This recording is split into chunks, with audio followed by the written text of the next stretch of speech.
Bacaan dari Nubuat Yoel. Tetapi sekarang juga, demikianlah firman Tuhan. Berbaliklah kepadaku dengan segenap hatimu, dengan berpuasa, dengan menangis dan dengan mengaduh. Koyakkanlah hatimu dan jangan pakaianmu. Berbaliklah kepada Tuhan Allahmu, sebab Ia pengasih dan penyayang, panjang sabar dan berlimpah kasih setia, dan Ia menyesal karena hukumannya. Siapa tahu, mungkin Ia mau berbalik dan menyesal, dan ditinggalkannya berkat, menjadi korban sajian dan korban curahan bagi Tuhan Allahmu. Tiuplah sangkakala di Sion, adakanlah puasa yang kudus, maklumkanlah perkumpulan raya. Kumpulkanlah bangsa ini, kuduskanlah jemaah, himpunkanlah orang-orang yang tua, kumpulkanlah anak-anak, bahkan anak-anak yang menyusu. Baiklah pengantin laki-laki keluar dari kamarnya, dan pengantin perempuan dari kamar tidurnya.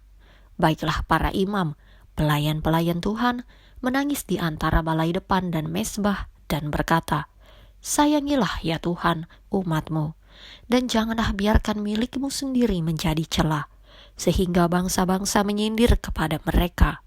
Mengapa orang berkata di antara bangsa, di mana Allah mereka? Tuhan menjadi cemburu karena tanahnya, dan Ia belas kasihan kepada umatnya. Demikianlah sabda Tuhan. Mazmur tanggapan. Kasihanilah kami ya Allah, karena kami orang berdosa. Kasihanilah aku ya Allah, menurut kasih setiamu. Hapuskanlah pelanggaranku menurut rahmat-Mu yang besar. Bersihkanlah aku seluruhnya dari kesalahanku, dan tahirkanlah aku dari dosaku. Kasihanilah kami ya Allah, karena kami orang berdosa. Sebab aku sendiri sadar akan pelanggaranku. Aku senantiasa bergumul dengan dosaku. Terhadap Engkau sajalah aku telah berdosa dan melakukan apa yang Kau anggap jahat. Kasihanilah kami ya Allah, karena kami orang berdosa. Jadikanlah hatiku tahir ya Allah, dan perbaharuilah batinku dengan roh yang teguh. Janganlah membuang aku dari hadapan-Mu, dan janganlah mengambil roh-Mu yang kudus daripadaku. Kasihanilah kami ya Allah, karena kami orang berdosa. Bangkitkanlah kembali padaku kegirangan karena selamat yang daripada-Mu, dan lengkapilah aku dengan roh yang rela. Ya Tuhan, bukalah bibirku, supaya mulutku memberitakan puji-pujian kepadamu. Kasihanilah kami ya Allah, karena kami orang berdosa. Bacaan dari surat kedua Rasul Paulus kepada jemaat di Korintus.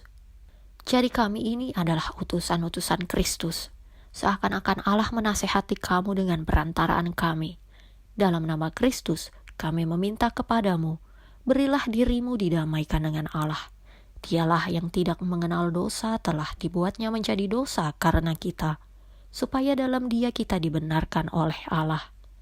Sebagai teman-teman sekerja, kami menasihatkan kamu, supaya kamu jangan membuat menjadi sia-sia kasih karunia Allah yang telah kamu terima.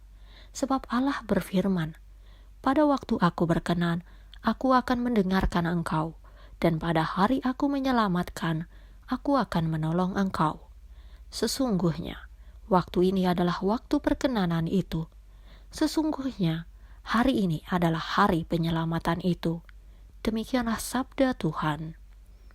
Bacaan Injil menurut Santo Matius. Ingatlah, jangan kamu melakukan kewajiban agamamu di hadapan orang supaya dilihat mereka. Karena jika demikian, kamu tidak beroleh upah dari Bapamu yang di sorga.